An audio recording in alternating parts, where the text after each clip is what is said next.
Hi friends, তোমরা বুঝতে পারছো ভিডিও থাম্বনেল এবং টাইটেল দেখে আজকে নীল পূজার জন্য আমরাও বেরিয়ে গেছি মন্দিরেতে জল ঢালার জন্য শিবের মাথায়।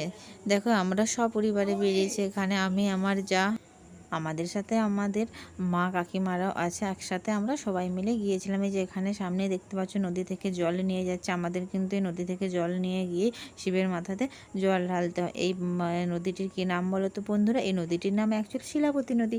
এই শিলাবতী নদী আমাদের বাড়ির পাশেই একদম অবস্থিত।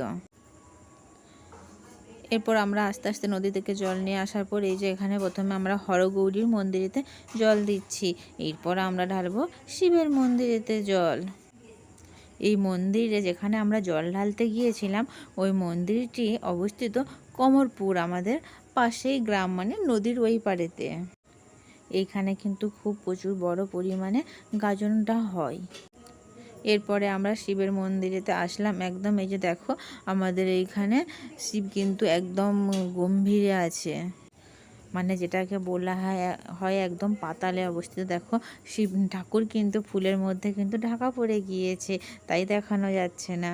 টাটা বন্ধুরা, এখনের মতো। ভিডিওটি ভালো লেগে থাকলে তোমরা অবশ্যই লাইক, কমেন্ট, সাবস্ক্রাইব করে দিও।